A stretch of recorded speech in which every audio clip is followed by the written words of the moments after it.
Hola, a ver, pensadlo un momento. ¿Hay alguna manera de ordenar todos los instrumentos musicales del mundo, desde un violín hasta un sintetizador? Pues la respuesta es que sí, y hoy vamos a descubrir el sistema secreto que lo hace posible.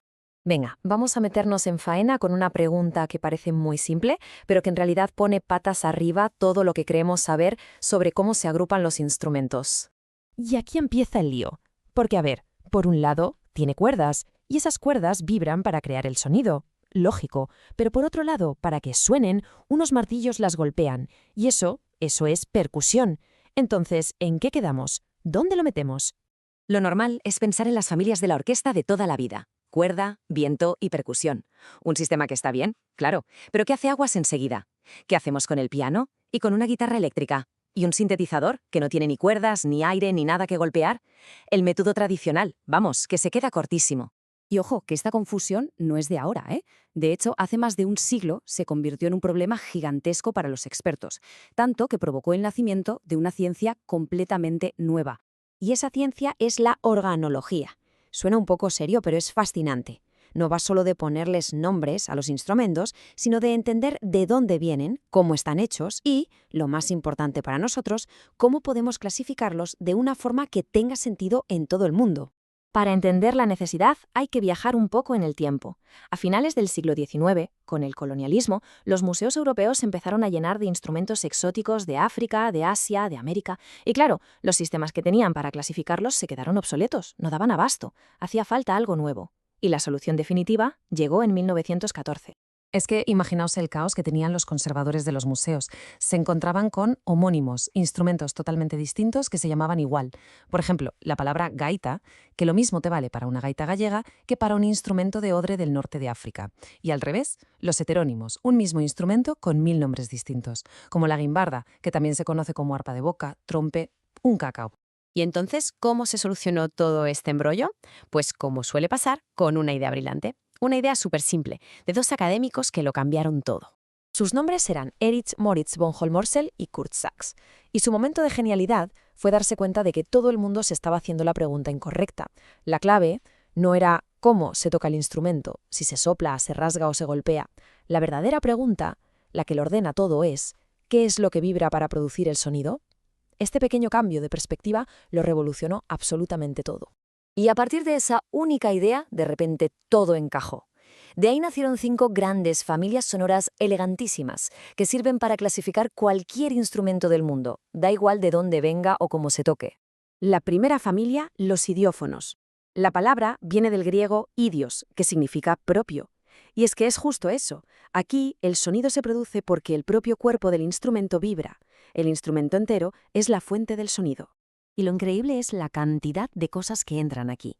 Piensa en el contraste entre el sonido metálico y sostenido de los platillos de una orquesta y el chasquido seco de unas castañuelas, o el ritmo rasposo de un güiro en una salsa. Son mundos sonoros diferentes, pero el principio físico es el mismo. Todos son idiófonos. Vamos con la segunda familia, los membranófonos, que, a ver, es básicamente el nombre científico para lo que toda la vida hemos llamado tambores. El sonido nace cuando hacemos vibrar una membrana, una piel, que está tensada. Y esto demuestra lo universal que es el sistema. Te meten en el mismo saco los timbales de una orquesta sinfónica, unos bongos afrocubanos y hasta un instrumento tan nuestro y tan navideño como la zambomba. La tercera familia es enorme y seguramente es la que más nos sueña, los cordófonos. Aquí, como el propio nombre indica, el origen del sonido está en la vibración de una o varias cuerdas que están en tensión. Y esta familia es súper variada. Tenemos instrumentos de cuerda frotada con un arco, como el violín, de cuerda pulsada, como la guitarra o el arpa, y, atención al dato, instrumentos de cuerda percutida, o sea, golpeada. Cuarta familia, los aerófonos. Aquí lo que vibra no es un objeto sólido, no, es el propio aire. Lo que suena es una columna de aire que vibra dentro del instrumento. O sea, aquí entra todo lo que tradicionalmente llamamos instrumentos de viento. Desde los de viento madera, como una flauta o un clarinete, hasta los de viento metal, como una trompeta o una tuba. Y llegamos a la última familia, la más moderna, los electrófonos. De hecho, es tan moderna que el propio Sachs tuvo que añadirla más tarde, en 1940, para que el sistema no se quedara anticuado con la tecnología del siglo XX. Y dentro de esta familia hay que distinguir 2 tipos, que esto es importante.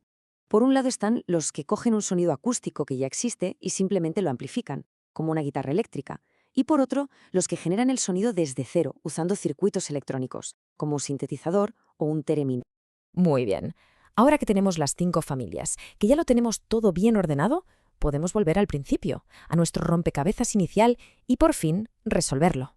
Y aquí está la solución. El piano es, sin ningún tipo de duda, un cordófono. ¿Por qué? Porque lo que vibra para crear el sonido son las cuerdas. Da igual que se golpeen con martillos, la fuente original de la vibración son las cuerdas. Por eso pertenece a la subcategoría de cuerda percutida. Misterio resuelto.